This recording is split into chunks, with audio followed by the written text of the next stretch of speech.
qui servent à faire de la nourriture. Et pour les découvrir, eh bien, je vous propose de retrouver Brian. Et à votre avis, where is Brian? In the kitchen. Mais évidemment, Brian is in the kitchen. Regardez. Bravo, bravo. Bienvenue à la brasserie Cochot à Schaerbeek. Aujourd'hui, le test se joue entre Brian, notre testeur nul en cuisine, et Guido, le chef de la brasserie. Les règles sont simples. Ils doivent réaliser un plat gastronomique en 30 minutes. Mais heureusement pour Brian, il peut compter sur sa machine, ce qu'ignore complètement le patron qui devra les départager. 3, 2, 1, c'est parti. Remplir le réservoir d'eau. Voilà. Insérer les enveloppes et fermer. Donc le jus de volaille, purée de navets et chutney de date, et le filet de poulet au poivre de Voici périphérique.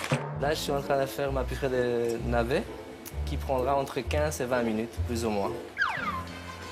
Poulet ok, cuisson 30 minutes. Parfait. Pendant que Brian se tourne les pouces, le chef lance un chutney de date un peu particulier. Normalement, on doit la faire 72 heures à l'avance, mais aujourd'hui, je vais essayer de la faire en 30 minutes. On verra qu'est-ce que ça donne. Malgré la pression du chrono, le chef a l'air plutôt à l'aise et sacrément efficace. En fait, je suis en train de commencer ma purée. À mon avis, mon dressage sera fini dans plus ou moins 3 minutes. Guido est en train de rattraper Brian. Mais où en est notre apprenti cuisinier? Voilà, cuisson terminée. Bah, moi aussi, j'ai déjà fini. Eh ben, félicitations. Contre toute attente, le chef finit sa cuisson avant la machine. Mais Brian n'a pas dit son dernier mot. Place au dressage. Alors ensuite, il faut dresser différentes sauces autour. Je sais pas trop ce que c'est, mais en tout cas, ils m'ont demandé de les mettre, donc voilà. Ce sont les premières quenelles que je fais de ma vie et franchement, je suis plutôt fier de moi, quoi. Regarde-moi ça, c'est magnifique. Pas mal pour un novice. Brian est fier de lui. Le meilleur gagne. Franchement, je trouve que ton plat est très très beau. On a présenté ça différemment. Bon, moi, j'ai suivi leur présentation à eux. Et on verra qui gagnera, l'homme ou la machine. Espérons. Moi qui ne suis pas un très grand cuisinier, franchement, cette machine, je l'ai trouvée super. C'est la première fois que je fais un plat aussi bien présenté et l'utilisation était simple. Le patron de la brasserie va maintenant déguster les deux plats, sans savoir qu'un des deux chefs est en fait une machine. Allez, je vais commencer par la gauche. Le poulet est vraiment d'une tendresse extrême. Goûtez cette petite purée de navet. Très belle quenelle. C'est bien épicé, un bon équilibre. Très très bon. La décoration aussi est vraiment bien mise en valeur. Ça commence bien pour Brian, mais comment s'en sort son challenger? Ici, la volaille est un petit peu plus dorée et on sent une légère petite croûte dessus, très très agréable. Pour la volaille, c'est plutôt bien parti. Et le chutney express du chef, il est réussi? Au niveau de la texture en bouche, on sent que ce n'est pas complètement uniforme, mais personnellement, je préfère ce chutney-ci. C'est l'heure du verdict. Le patron va devoir choisir le plat qui l'a le plus séduit.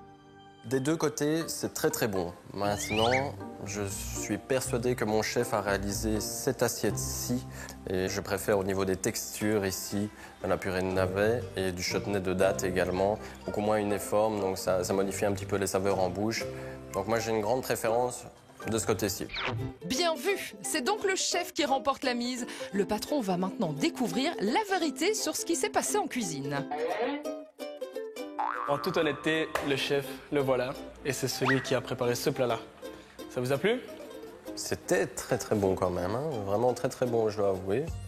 Donc, tu n'as rien fait du tout en fait. Pas du tout, j'ai juste fait la présentation. Je suis assez surpris par le résultat que la machine peut donner.